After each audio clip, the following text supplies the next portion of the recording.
ये मामला अब आगे बढ़ेगा, इमरान खान साहब के पास जाएगा, कैसे जाएगा, इमरान खान साहब को किस तरह ब्रीफिंग दी जाएगी, अब नेक्स्ट वीक में ये होना है। मंगल को मुलाकात वाला दिन है, मुमकिन है मंगल वाले दिन इमरान खान साहब को हो सकता है अली अमीन गंडापुर साहब भी चले जाएं दोबारा मिलने के लिए, और इमरान खान साहब से अप्रूवल लेके बाहर आकर कहें जी खान साहब ने कह दिया है बिल पास कराओ, लेकिन लोग ट्रस्ट नहीं करेंगे। अब कोई ऐसा बंदा ले जाना पड़ेगा जिसपे लोग ट्रस्ट करेंगे, भी ये बंदा गया ना, ये बंदा बाहर आके ये बात कह रहा है तो फिर हमें ट्रस्ट है। अब ऐसा बंदा कौन हो सकता है?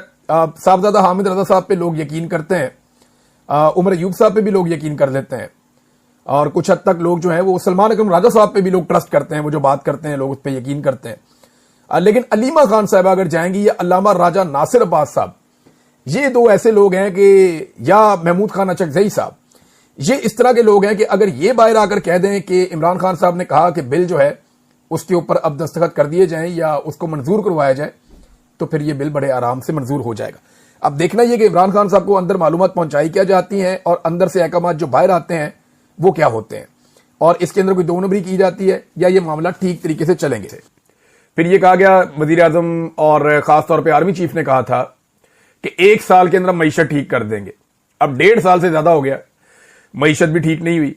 SIFC के बारे में दावा किया गया जी वो गेम चेंजर है, वो SIFC ने ऐसी गेम चेंज की है, पूरे पाकिस्तान के वसाइल इस एक इदारे के पास चले गए हैं, जमीनें इनके पास जा रही हैं, नहरें इनके पास जा रही हैं, पानी इनके पास जा रहा है, मादनियात इनके पास, हर चीज जो है वो मुड़ मुड़ा के इन्हीं के पास जा रही है, SIFC के पास। और ये इन्वेस्टमेंट के नाम पे पाकिस्तान में लाए क्या? कुछ भी नहीं। पाकिस्तान तहरीक इंसाफ कहती है सफेद आती है, और अब जो है वो ओवरसीज पाकिस्तानी 1000 अरब लेकर आ रहे हैं, और ये बहुत बड़ा गेम चेंजर है। और इसके लिए मैंने थोड़े दिन पहले एक वीलॉग किया था, मैंने कुछ तफसीलात आपको बताई थी कि दुनिया के कई ममालिक के अंदर ओवरसीज पाकिस्तानी जिनकी थोड़ी पर्सनैलिटी अच्छी है, या जो PMLN के या फौज के जरा करीब है, या मिलिट्री एस्टेब्लिशमेंट के करीब वो अपने आप को रखते हैं, उन्हें अच्छे कपड़े पहनाकर पाकिस्तान लाया जाएगा और एक ओवरसीज कॉन्फ्रेंस की जाएगी जिसमें आर्मी चीफ को भी शामिल किया जाएगा। इसमें शहबाज शरीफ को और दीगर कुछ और लोग शामिल होंगे, और चौधरी शुजात हुसैन साहब के साहबजादे जो हैं वो भी इसमें रोल प्ले कर रहे हैं। अब ये जिन ओवरसीज पाकिस्तानियों को पाकिस्तान ले जाया जा रहा है, ये बेचारे इस हैसियत के हैं कि इनका खर्चा भी हुकूमत उठा रही है, इनका क़याम ताम का खर्चा भी हुकूमत उठा रही है। इन्होंने इन्वेस्टमेंट क्या करनी है पाकिस्तान की, जो ट्रेवल खुद नहीं कर रहे। इनमें अक्सरियत जो है उनको सिर्फ पाकिस्तान ले जाया जा रहा है अच्छे कपड़े पहनाकर, अच्छी पर्सनैलिटी के साथ, कि शो ऑफ किया जाए कि ओवरसीज पाकिस्तानी बहुत ज्यादा इन्वेस्टमेंट पाकिस्तान में लेकर आ रहे हैं। ये कहानी एक मैंने आपको सुनाई थी कि ये करेंगे आने वाले दिनों में। अब इनकी तकरीबन तैयारियां हैं। ये वो लोग नहीं है जो पैसा लेकर पाकिस्तान में आएंगे, ये वो लोग हैं जो बड़ी मुश्किलों से पाकिस्तान से बाहर निकले हैं और इन्होंने अपनी जिंदगियों को स्टेबल किया है। तो पैसा को पाकिस्तान में नहीं आने वाला, एक ड्रामा है जो आपको दिखाया जाएगा, एक तमाशा है जो आपको दिखाया जाएगा। सिर्फ आपको यह शो किया जाएगा एक लेपापोती करके कि जनाब पाकिस्तान के अंदर बहुत ज्यादा इन्वेस्टमेंट आने वाली है, और जिस शख्स से ये इन्वेस्टमेंट आने वाली है इसका ऐलान करवाया गया एयरपोर्ट पे, 1000 अरब का ऐलान किया गया कि 1000 अरब रुपया ओवरसीज पाकिस्तानी पाकिस्तान लेकर आ रहे हैं। और ये जो कॉन्फ्रेंस होने जा रही है ओवरसीज कॉन्फ्रेंस, ये गेम चेंजर है। ऐसे नहीं होता कि आप 10-15 मुल्कों से इकट्ठे इतने सारे लोग बुला लें और बुलाकर कहें जी कि आप पैसा लेकर आ जाए। ऐसे पैसा नहीं आता। आप इन मुल्कों में अपने नुमाइंदगान को कहते हैं, आपकी एम्बेसियां काम करती हैं, आप लोगों से फर्दन फर्दन मिलते हैं, प्रोजेक्ट्स के ऊपर बात होती है, प्राइवेट कंपनीज इन्वॉल्व होती हैं, आपके मुल्क की कंपनीज इन्वॉल्व होती हैं, जिन मुल्कों में ये रहते हैं वहां की कंपनीज इन्वॉल्व होती हैं, बाकायदा कानूनी एक प्रोसीजर होता है, बहुत सारी चीजों के जो उनके तहफुजात हैं वो दूर किए जाते हैं। फिर एक एक दो करके ये इन्वेस्टर्स पाकिस्तान जैसे मुल्कों में आते हैं। ऐसा नहीं हो सकता कि आपने 150, 200, 500 बंदा इकट्ठा कर लिया और आपने कहा जी इन्वेस्टर आ गया, पैसों की भारे लगी। ऐसा होता नहीं है। ये कहानियां जो है ये आप सिर्फ कहानियां सुना सकते हैं। अगर आपको ओवरसीज पाकिस्तानियों पे और उनकी इन्वेस्टमेंट पे इतना आपको वो दावा है तो आप जाएं जरा जर्मनी में जाके एक ओवरसीज पाकिस्तानियों की एक कॉन्फ्रेंस कर लें, बरतानिया में आके कर लें, आप अमेरिका में आके कर लें, आप यूरोप के किसी भी मुल्क में जाएं और जाकर कहें हम पाकिस्तानियों से मिलना चाहते हैं, देखें पाकिस्तानी आपकी क्या हालत करते हैं। ज्यादा से ज्यादा आप गल्फ ममालिक में जाके वहां पे ये ड्रामा कर सकते हैं। अब जिस शख्स से बेचारे से अनाउंसमेंट करवाई गई वो यहां पे यूरोप में उनकी एक वीडियो पॉपुलर होगी, वहां गाड़ियां धोते हैं। वो मेहनती जो है ना, मेहनत कश अल्लाह का दोस्त है। इस शख्स को सलाम है जो मेहनत करता है और पाकिस्तान का नाम सर बुलंद करने के लिए कोशिश करता रहता है, जोर लगाता रहता है। चाहे किसी भी कैपेसिटी में कोई भी शख्स ये करेगा वो हमारे लिए काबिल इज्जत है।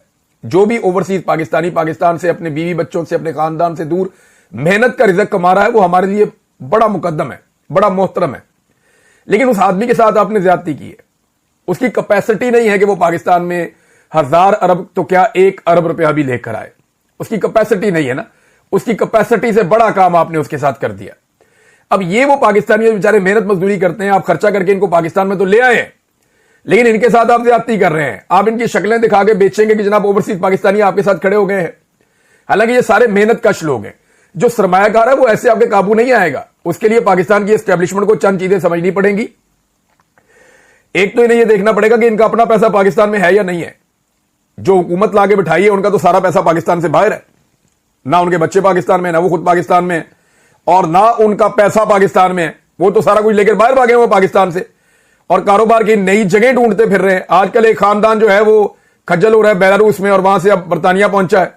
वहां किस चक्कर में गए थे? वो जो बेलारूस का सदर है जिसके दोनों तरफ दोनों भाई खड़े थे, शहबाज शरीफ और नवाज शरीफ, उसके बारे में पता है? आप जानते हैं वो कौन है? ये देखें, एक रिपोर्ट उसकी मैंने निकाली है। ये हरमीत सिंह साहब ने भी इसके बारे में बताया था और मैंने वो रिपोर्ट भी निकाली, उसको मैंने पढ़ा कि किस चक्कर में जनाब इनको ये अवार्ड मिला हुआ है। इनके बाद एक अवार्ड है सन 2021 का, और 2021 की OCCRP, ये ऑर्गेनाइज्ड क्राइम एंड करप्शन, ये जनाब इसकी रिपोर्टिंग प्रोजेक्ट है एक। और इन्होंने 2021 में पर्सनैलिटी ऑफ द ईयर, जो करप्शन का सबसे करप्ट आदमी हो सकता है हुक्मरान, उसका 2021 का जो नंबर 1 पे जिस शख्स को रखा था, ये लुकाशेंको है। ये लुकाशेंको वही है जो नवाज शरीफ और शहबाज शरीफ साहब के सेंटर में खड़ा हुआ है। तो इनकी दोस्ती हर करप्ट आदमी के साथ जाकर क्यों जबरदस्त तरीके से हो सकती है? या चले जिस आदमी के ऊपर करप्शन के इल्जामात हों या जो करप्शन के इल्जामात की वजह से बदनाम हो, वो ऑटोमेटिकली शहबाज शरीफ नवाज शरीफ साहब का दोस्त कैसे हो जाता है? ये बात मुझे समझ नहीं आती। इनके बेहतरीन ताल्लुकात जो है वो हसीना वाजिद साहबा के साथ निकल आते हैं। इनके बेहतरीन ताल्लुकात जो है वो नरेंद्र मोदी साहब के साथ निकल आते हैं। जाती और घरेलू ताल्लुकात निकल आते हैं। तो जहां जहां जो बंदा दाऊ डप्पा लगा के बैठा हुआ है वो इनके साथ इसके बड़े अच्छे ताल्लुकात होते हैं, और इनको तो एक तरह का डिक्टेटर कहा जाता है ये लुकाशेंको को। ये सदर है वहां के बेलारूस के। बहरहाल वहां से ये खानदान जो है वो अब लंदन पहुंच गया है। जब तक ये लोग अपना पैसा पाकिस्तान में नहीं लाएंगे तो क्या कोई इनकी हुकूमत पे एतबार करके अपना पैसा पाकिस्तान में लेकर आएगा? बड़ा सवाल ये है। और आज नून लीग और पीपल्स पार्टी की दावत पे अगर कुछ ओवरसीज पाकिस्तानी आ जाते हैं पाकिस्तान में और वो पैसा पाकिस्तान में लगा देते हैं, कल को जब मिलिट्री एस्टेब्लिशमेंट की लड़ाई नून लीग या पीपल्स पार्टी से हो जाएगी तो उन ओवरसीज पाकिस्तानियों का पैसा डूब जाएगा, क्योंकि एस्टेब्लिशमेंट नून लीग और पीपल्स पार्टी को सबक सिखाने के लिए उन ओवरसीज पाकिस्तानियों का बाजू भी मरोड़ देगी कि चलो भाई अब तुम फलां के पीछे चलो, या चलो भाई अब तुम फलां के पीछे चलो, अब हमें नून लीग और पीपल्स पार्टी पसंद नहीं है, अब इनको गालियां देनी है, नहीं दोगे तो पैसा डूब जाएगा। तो ऐसे मुल्क में कौन आएगा अपनी सरमायाकारी लेकर? मिलिट्री एस्टेब्लिशमेंट से गुजारिश है कि दिखावा बंद करें और जो चीजें करने वाली हैं वो करें।